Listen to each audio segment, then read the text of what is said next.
ஆமா எவ்வளவு அதுக்கு வயிற்றுக்கு தான் சாப்பிடும். நீங்க வைக்கல அதான் உண்மை, 100% உண்மை.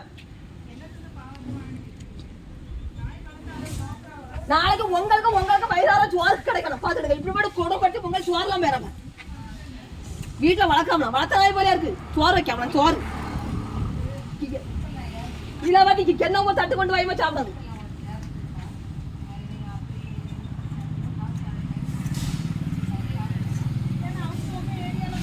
தண்ணி எடுத்துட்டா வண்டியில் தண்ணி இருக்கு. இதுக்கு தண்ணி அப்படி அது வயிற்றுக்கு தான் சாப்பிடும். அப்படிலாம் தின்னுடாதுங்க, வயிற்றுக்கு தான் சாப்பிடும். சத்தம் போட்டுலாம் எனக்கு வந்து பேசிட்டு இருக்காதுங்க. ஏக்கா டாக் வந்து இப்படி வளர்த்தக்கூடாது, புரியுதா? நீங்கள் வந்துட்டு வாயிலாத ஜீவன் வந்து இப்படி வளர்த்தக்கூடாது. இந்த மாதிரி அசிங்கம் பண்ணியிருக்கு, அதை க்ளீன் பண்ணணும். ஒன்று கடிச்சு விட்ருக்கு, பேண்டு போட்டிருக்கு, அதெல்லாம் க்ளீன் பண்ணாமல் செய்யுது. இப்போ மாட்டுச்சாணம் மேலே கிடக்கு. இந்த மாதிரி இது பண்ணக்கூடாது.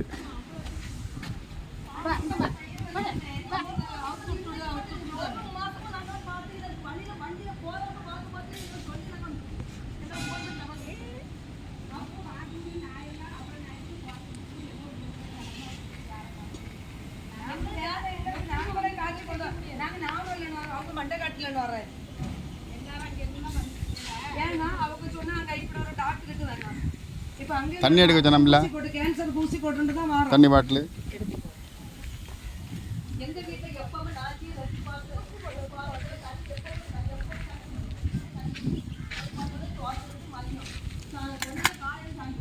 அது இறந்து போட்டு ஏன்னா இருக்கும் அவன்கிட்ட சொன்னேன், அவங்க பையன்கிட்ட சொன்னேன், தம்பிக்கு கொண்டு போய் தோட்டத்தில் கொஞ்சம் டான்ஸ் விளையாடும்போது கொஞ்சம் ஆக்டிவ் ஆகிடும். இல்லைன்னா எந்த நாள் அப்படியே போயிடும்.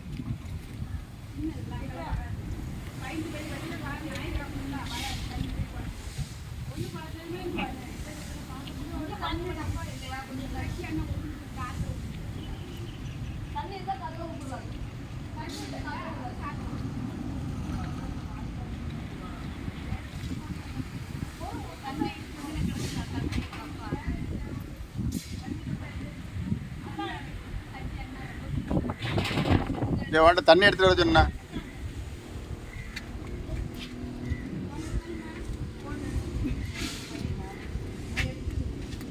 பாத்திரத்தில் ஊற்றிடலாம். இல்லை அதில் ஊற்ற வேண்டியதான். அதான் பாத்திரம். இல்லை எதுக்கு இது நாயை வளர்த்துறாங்கன்னு தெரியலையே. அது பட்டையும் பொட்டையும் போட்டுக்கிட்டு அப்படியே தண்ணி எடுத்துகிட்டு வந்து வரலாம் பேசிட்டு நிற்க. எடுத்துட்டு வரையில சொன்னேன், இந்த பாத்திரத்தில் ஊற்றி கொடுக்கலாமே.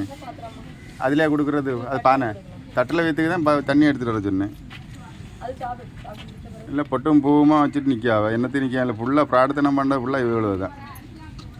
இல்லை பக்தி பரவசம் ஒரு மண்ணுக்கும் ஆகாது. கோயில் எல்லாமே இருக்குது. இல்லை எண்ணத்துக்கு இப்படி வளர்த்தாவேன்னு தெரியல. கோயில் பொட்டு பூ சாமி பூமி எல்லாம் வச்சுருக்காவ. கெட்டியும் போட்டுக்கிட்டு எதை க்ளீன் பண்ண ஆமாம். இதை இந்த மற்ற இந்த ஆடு புழுக்க போட்ட மாதிரி தண்ணியை ஊற்று பிரார்த்தனை பண்ணால் பூரா இவனால தான் இருக்கானுமே. ஆமாம் சாமி கும்பிடுவாங்களாம். சைவம் தான் சாப்பிடுவாங்களாம், அசைவம் சாப்பிட மாட்டாங்களாம். பண்ணக்கூடியதெல்லாம் பிரார்த்தனை மாதிரி இருக்குது. இப்போ தான் தெரியுது.